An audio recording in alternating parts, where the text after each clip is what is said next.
Hello and welcome, my dear students of class 11th, to the second part of the Kingdom Plantae, in which briefly we will be dealing about the first division of the plant kingdom, that is Thallophyta, which actually includes all the algae. So, first of all, before moving into the details and the classification, let us know about the basic characteristics of the Thallophytes. Now, as the name suggests, these thallophytes consist of all aquatic photosynthetic organisms which are generally termed as algae. These algae are chlorophyll bearing thallophytes with a simple thalloid like structure. Now, what do we mean by thalloid? Thalloid means aggregate of cells or a mass of cells which are undifferentiating. That is, they do not differentiate into forming various kind of plant parts like the root, the stem, the leaves. They do not form it. Okay, so it's a simple and thalloid structure, and hence the name given as the thallophytes. Clear? And they are all photosynthetic, that because of the presence of the chlorophyll, the green pigment, that is chlorophyll. Now, there are many such algae in which the green color is hidden by the other kind of photosynthetic pigments. Okay, like on the basis of this, the classification of the algae is done as green algae, red algae, brown algae. We will be deciding it in further. Now, the body of the multicellular algae, it could be very simple, free living. It could be colonial. Like say this is an example of colonial multicellular algae, that is your volvox. It could be filament like also.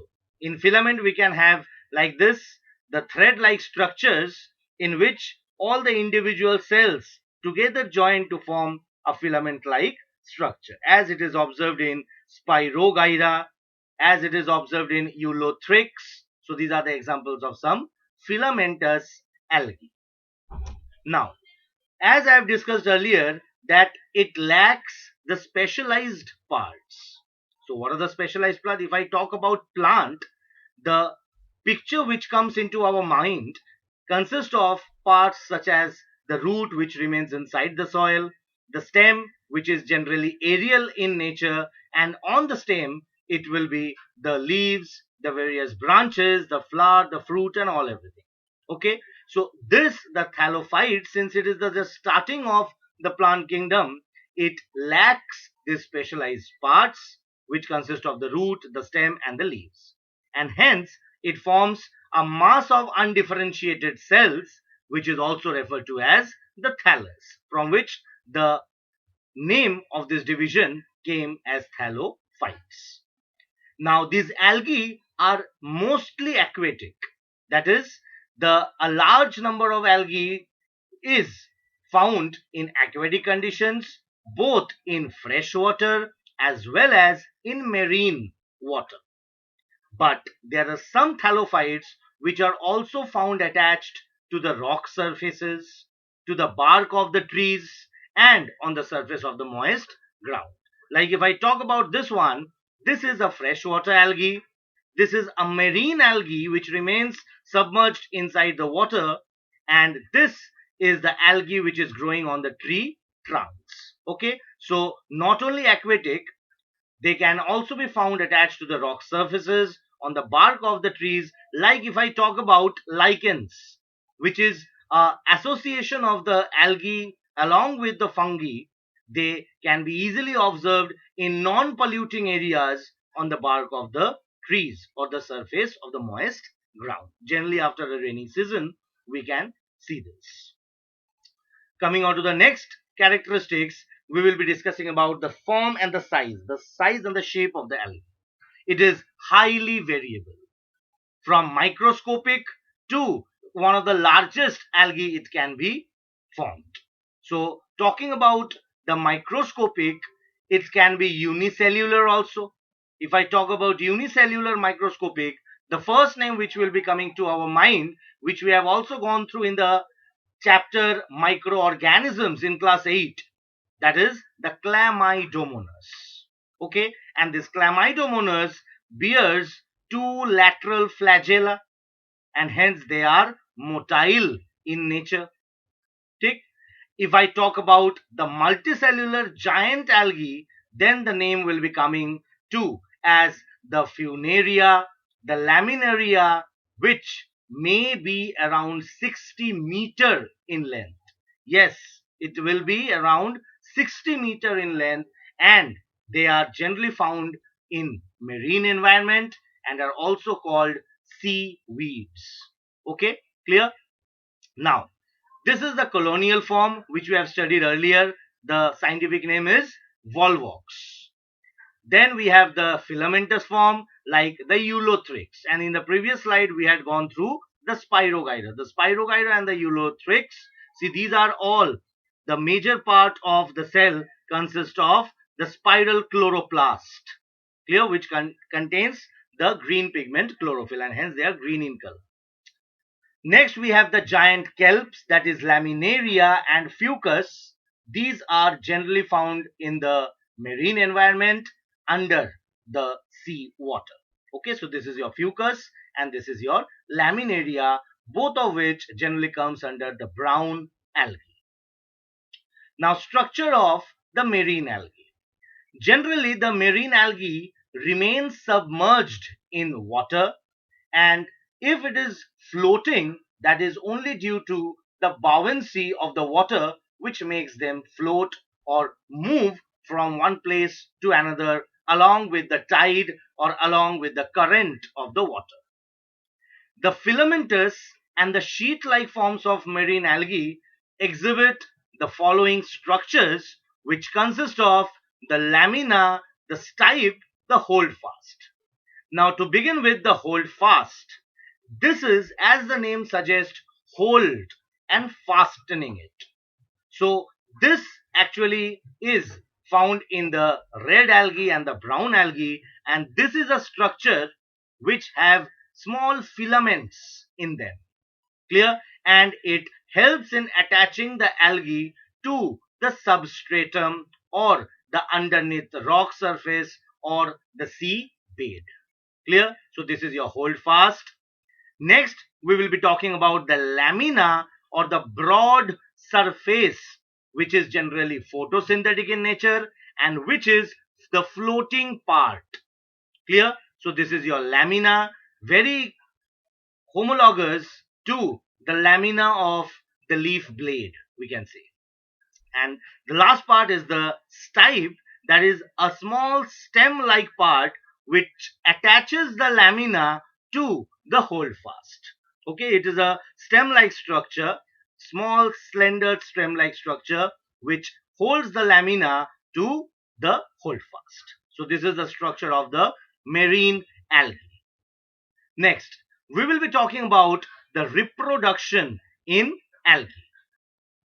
In algae, generally three types of reproduction is observed, that is your vegetative, your asexual, and the sexual mode of reproduction.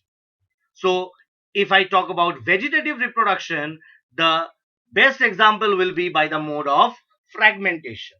So one algae can be easily divided into fragments such that each fragment can grow into a new algae. So this is by vegetative. If I talk about asexual, then they will be producing different kind of spores. Most common of them will be your zoospores. And we know since the name zoo is attached to the spores, then they will have to be flagellated and hence will become motile. If I talk about sexual reproduction, so here there will be involvement of the fertilization or the fusion of the gametes.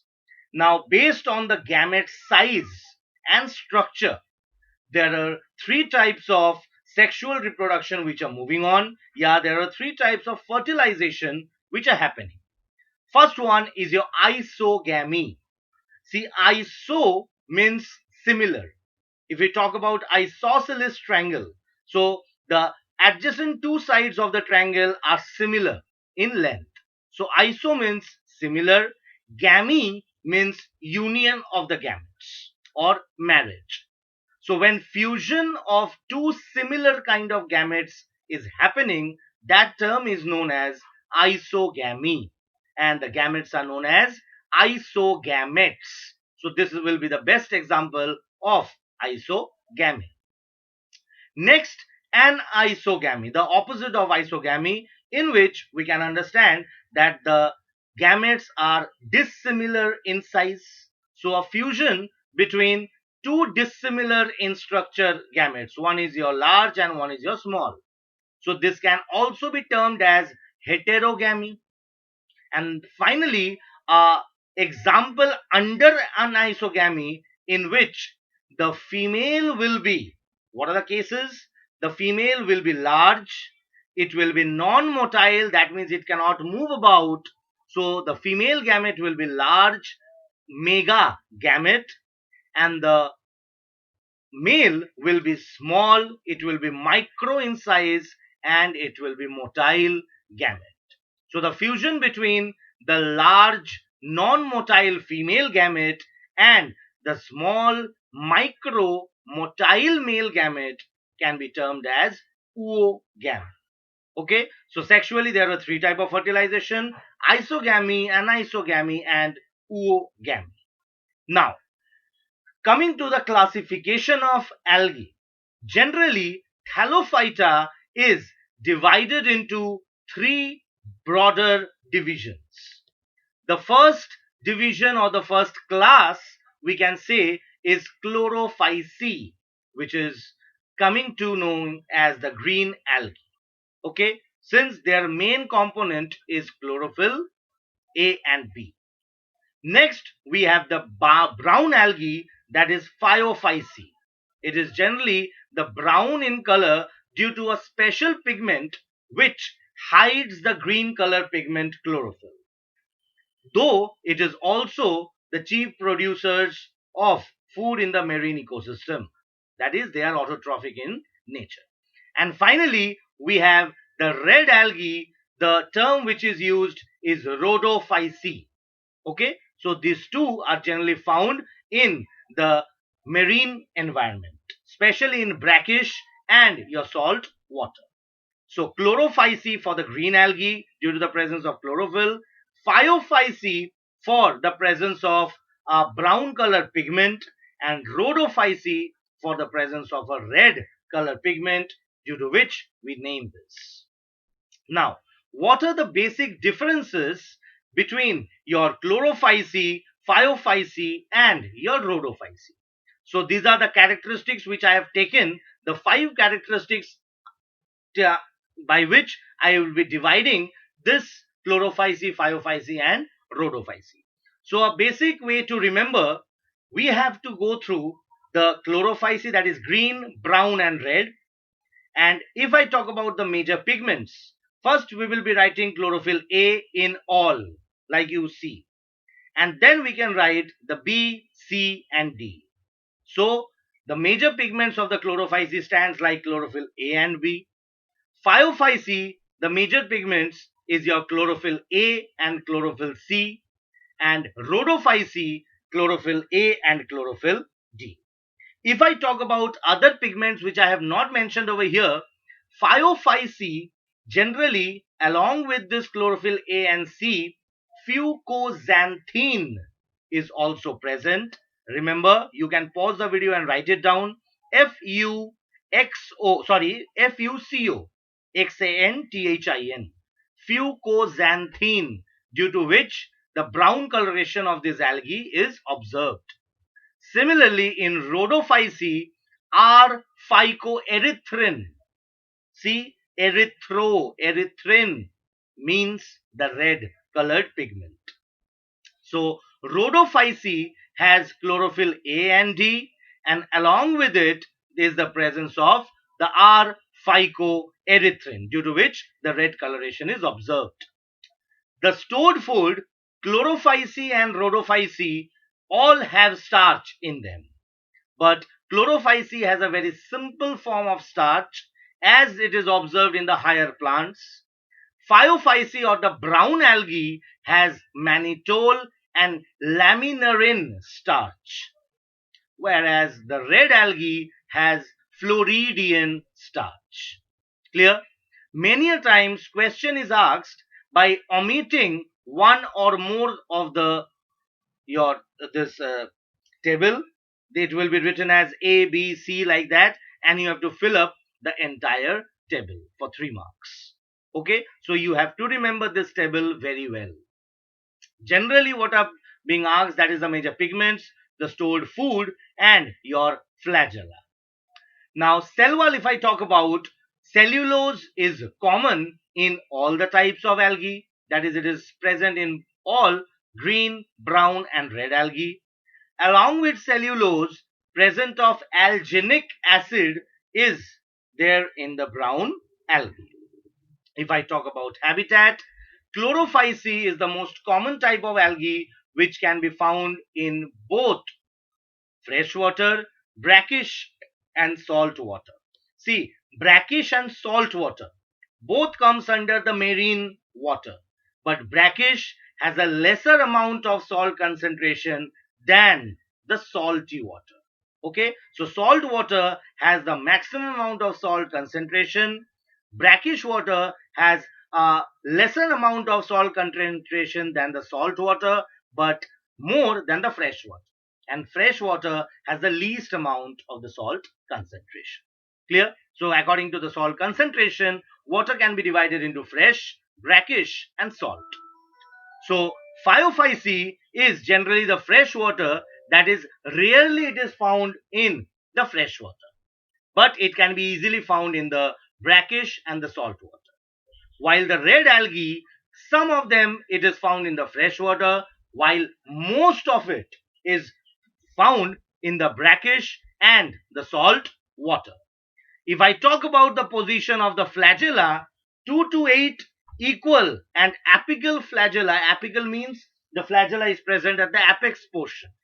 So 2 to 8 of equal length of the apical flagella is present in the chlorophyce.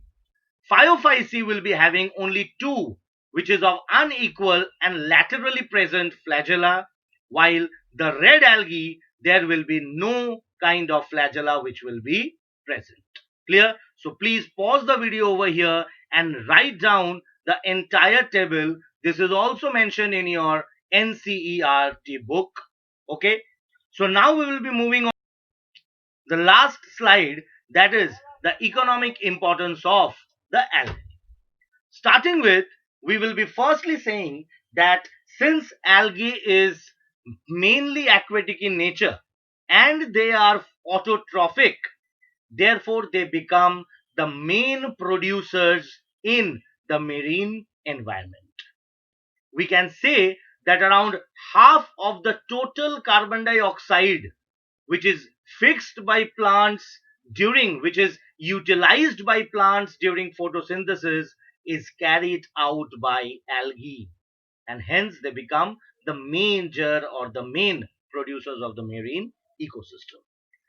So where the algae will be present, rate of photosynthesis will increase, and photosynthesis also releases the oxygen. So there will be increase in the level of the dissolved oxygen in the environment, in the surrounding environment or in the water. Many species such as Porphyra, such as Laminaria, such as Sargassum, and there are around 70 such species of marine algae which are edible and can be used as food. Clear? So some edible algae, if it's asked, the name will be Porphyra, it will be Laminaria, or it will be Sargassum. Now, certain kind of commercial products are also derived from the algae. One of them is they produce large amount of hydrocolloids. And what are hydrocolloids? They are chemical substances which can easily hold the water. Okay, they have water holding capacity. Clear? So the type of hydrocolloids which is present in the brown algae, we can name them as algin, and the same which is present in the red algae, the hydrocolloids in the red algae is known as carrageenans. Clear? So algin and the carrageenan both are the type of hydrocolloids which are obtained from the brown and the red algae and are used extensively commercially for their water holding capacity. Next, the agar, another kind of chemical which is obtained from the species of Gelidium, from the species of Gracilaria, okay, a kind of substance which is obtained, that is the agar, which is also known as agar, and this agar is very much of useful in producing or preparation of the culture plates for culturing different kind of bacteria in the lab, for the preparation of ice creams, for the preparation of jellies. Okay, so the thickening material which is used, that is obtained from the species of Gelidium and Gracilaria, that is the agar. Clear? So type of hydrocolloids and the agar, they are extensively used as commercial products. And finally, very important, there are certain kind of unicellular algae such as the spirulina and chlorella. They are also used as food since they are very rich in protein. Mind, there are questions coming like name the source of single cell protein or SCP. You will be also studying it in your higher classes, like in class 12 also. Stick to SCP, or the source of single cell protein, can be easily said to be the spirulina. Okay, and the people who work as in the space or who work as space travelers and to go out of space take this in large amount, as they can be easily used as food supplements because they are very rich in proteins. Clear? So this is your economic importance of algae.